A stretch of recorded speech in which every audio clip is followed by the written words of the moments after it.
preparing your whole grains. This is an essential food in your diet. Usually we replace whole grains by eating bread or pizza crust.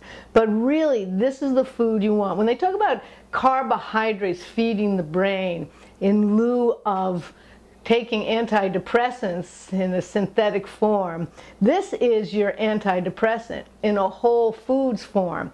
This is your brown rice, and we're using the short grain brown rice here today, which is also significant that in the body rejuvenation cleanse we use this during the fasting phase for the brown rice fast.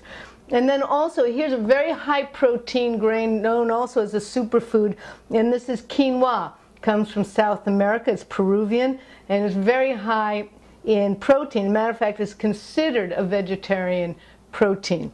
Also here is millet. Not just for your birds, it's excellent for you, particularly spleen. It's wonderful spleen energy food, and there's many ways to cook it. The interesting thing is that millet requires a little more water. Instead of 2 cups of water to 1 cup of grain, millet requires more like 2.5, 3 cups of water. So you really get a nice consistency here. Rinsing your grains, here's a little strainer that you would use to put your grains in, run them under the water, rinse them really well as I have here, and then place them into the pot. So we have the brown rice going into the pot like this, and then what I'm going to do is I'm going to add the water. Now, it's very simple to measure out your water. Again, if I'm using a cup of brown rice, then I want 2 cups of water. Good, clean water.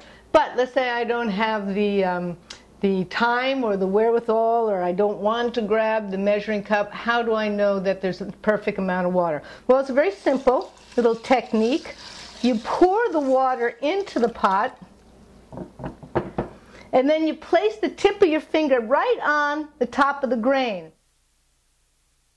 And you measure, you want the water to come up right to the first knuckle. Yeah, that's perfect. And I'm going to add a little bit of sea salt. This is a little coarser than many of the salts, sea salts that you might use in your food preparation. So you would absolutely want to be able to cook it in your liquid. So I'm going to use about 1/2 teaspoon of sea salt here into the pan, and then I'm going to cover, and I'm just going to set this pan aside, and I'm going to let it soak. Now you can let it soak overnight, or you can let it soak during the day. Either way is fine. I'm going to do the same here with my millet.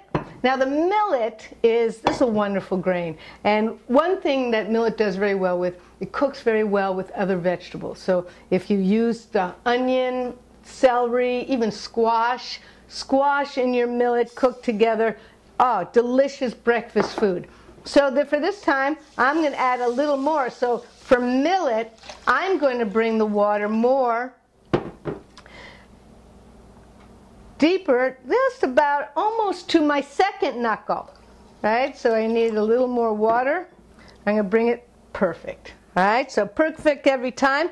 I have my millet. I'm going to also set that aside to soak. Right? Now, why do I soak it? For easier digestion. It allows the body to break down those hard grains and digest them easier. Same with quinoa. Now, quinoa really does require rinsing. Otherwise, it has a little bitterness to it. So we've rinsed it off. We're just going to place it in here, and then, but the quinoa, same as the brown rice, right up to that first knuckle. Quinoa tends to need a little settle down, just a little bit here. And then place it in there. Perfect. You don't want to add too much water, make quinoa too mushy. And I'm going to add my sea salt to the quinoa. Quinoa does really well if you chop up an onion, a sweet onion, and add it. And then later, after the quinoa is all cooked, you can saute some sliced garlic in olive oil and stir that into the cooked quinoa. Absolutely fabulous. All right, so we have all of those grains done, and they're all going to sit and soak. Now, when I'm ready to cook my grains, one thing that really helps with the cooking of grains and the distribution of heat is using what is called a flame deflector. And when you turn down the heat, instead of concentrating all that flame here right in the center of the pan, right? You want to distribute the heat evenly. So when it comes to a boil, you would then put the flame deflector underneath the pan, so then you can see the heat will be evenly distributed, giving you an even cooking of the grain. Be careful. You always want to make sure that your handles are out of the way, so as you pass by, you're not catching it with your hip and flipping it over onto your foot, right? So always make sure you're safe, children are safe, all those handles are out of the way. So those are 3 grains. You can cook all 3 of them easy because you're not going to do anything else. Once they've soaked, once they're cooking, you have time to get on with doing other things in your life. Just make sure to check back when they're done, and when they're done, it means all the water has been absorbed.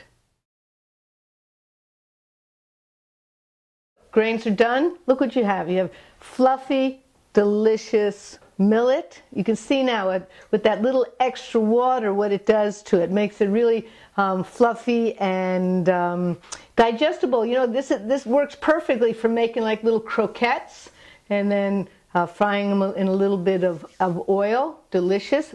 Perfect breakfast food or lunch. And here you have your brown rice. And this brown rice is, again, breakfast, lunch, dinner, throw it into a stir fry, have it on the side. And then here we have your quinoa. And all of these are plain right now. We made them very simple, very plain. But as I said before, to do a little garlic saute in oil and add that in, or some onions, that would be fine. Throw it into a stir fry. The quinoa also replaces the wheat couscous to make a quinoa tabbouleh. Wonderful. Here you are. You can make up 3 dishes of grains and have them over the course of a few days. So you're not always going, no, I don't have time to make the grains. Well, you do. Takes no time at all. And believe me, this is the kind of food, this is the carbohydrate that brings your blood sugar level up and keeps it steady until you find, oh, I'm hungry and it's time for lunch or time for dinner. This is the food you want to include in your diet every day.